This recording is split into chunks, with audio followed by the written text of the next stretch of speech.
पंडित धीरेन्द्र शास्त्री आजकल अपनी राम कथा और दिव्य दरबार को लेकर बहुत चर्चित हो रहे हैं। कुछ एक विवादित बयानों को लेकर भी उनकी चर्चा हो रही है। कहते हैं कि वह उनके दादाजी की तरह छतरपुर के एक गांव गढ़ा में बालाजी हनुमान मंदिर के पास दिव्य दरबार लगाने लगे। लोग उनके इस दरबार के वीडियो को सोशल मीडिया पर पोस्ट करते थे। धीरे धीरे वह सोशल मीडिया के माध्यम से भी लोकप्रिय हो गए। बताया जाता है कि उनके दरबार में पहले सैकड़ों लोग अपनी समस्या लेकर आते थे। उन सैकड़ों लोगों में से पंडित धीरेन्द्र शास्त्री जी किसी का भी नाम लेकर उन्हें बुलाते थे। वह व्यक्ति जब तक उनके पास पहुंचता तब तक शास्त्री जी एक पर्चे पर उस व्यक्ति के नाम पते सहित उसकी समस्या लिख लेते और उसी में उसका समाधान भी लिख लेते। लोग आश्चर्य करने लगे कि यह व्यक्ति किस तरह दूर दूर से आए अनजान लोगों को उसके नाम से बुला लेता है और कहता है कि आओ तुम्हारी अर्जी लग गई। धीरेन्द्र शास्त्री यही नहीं, लोगों को यह भी बता देता है कि उसकी समस्या क्या है, कितनी है और कब से है, उनके पिता का नाम क्या है और बेटे का नाम क्या है। कई मीडिया चैनल वालों ने इस बात की पड़ताल की, लेकिन वह यह रहस्य नहीं जान पाए कि आखिर यह व्यक्ति कैसे लोगों की मन की बात जान लेता है। छोटे से गांव गढ़ा में जब सैकड़ों से हजारों और हजारों से लाखों लोग आने लगे तो धीरेन्द्र शास्त्री जी ने दूसरे शहरों में जाकर दिव्य दरबार लगाना प्रारंभ कर दिया। इस पर उनका कहना है कि लाखों लोगों का पर्चा बनाना संभव नहीं है, इसलिए अब हम खुद ही लोगों के पास जाकर उनके शहर में दरबार लगाते हैं ताकि लोगों को सुविधा हो। हमारा यह दरबार निःशुल्क है, इसमें किसी भी तरह से शुल्क नहीं लिया जाता। मंदिर में राम कथा से जो हमें पैसे मिलते हैं हम उसे गरीब की बेटियों की शिक्षा और शादी में खर्च करते हैं। पंडित धीरेन्द्र कृष्ण शास्त्री जी जगह जगह जाकर राम कथा कहते हैं और लोगों को हनुमान जी की भक्ति करने के लिए प्रेरित भी करते हैं। राम कथा के दौरान ही वह कुछ ऐसा बोल जाते थे कि जिससे विवाद उत्पन्न हो जाता था।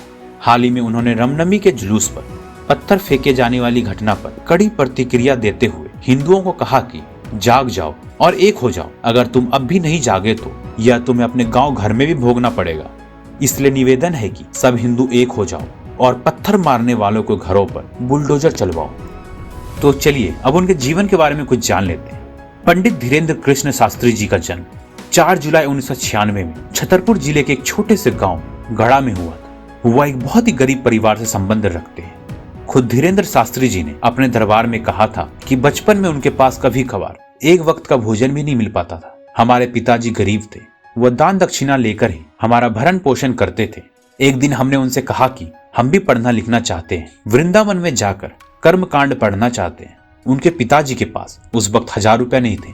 उन्होंने गांव में कई लोगों से उधार मांगा कि मेरा बेटा पढ़ना चाहता है, लेकिन किसी ने उधार नहीं दिया क्योंकि सभी जानते थे कि यह चुका नहीं पाएगा। हम तब वृंदावन नहीं जा पाए। धीरेन्द्र जी के पिता का नाम राम कृपाल गर्ग था और माँ का नाम सरोज गर्ग बताया जाता है। उनका एक छोटा भाई और एक बहन भी है। उनके दादाजी एक सिद्ध संत थे जिनका नाम भगवान दास गर्ग था।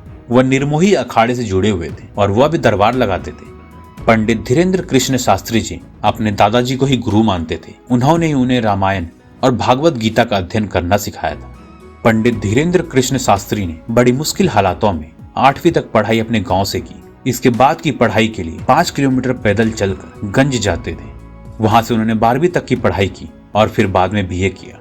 लेकिन बाद में हनुमान जी और उनके स्वर्गीय दादाजी की ऐसी कृपा हुई कि उन्हें दिव्य अनुभूति का एहसास होने लगा और वह भी लोगों के दुख को हरने के लिए दादाजी की तरह दिव्य दरबार लगाने लगे।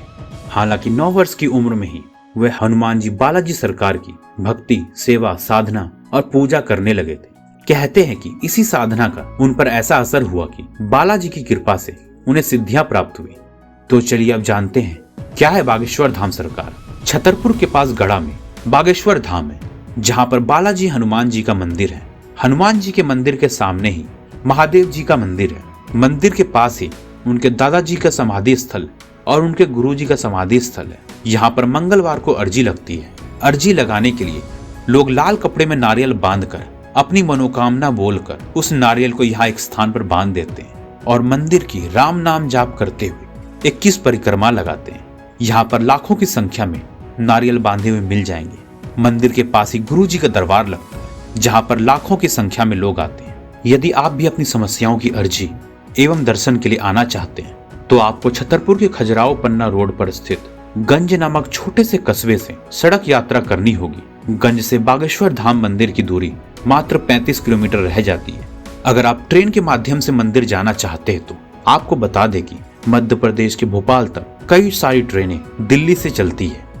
तो चलिए इसी के साथ इस वीडियो को समाप्त करते हैं और आशा करते हैं कि आपको ये वीडियो पसंद आई होगी। ऐसे ही देश दुनिया की रोचक जानकारी पाने के लिए इस चैनल को सब्सक्राइब जरूर करें।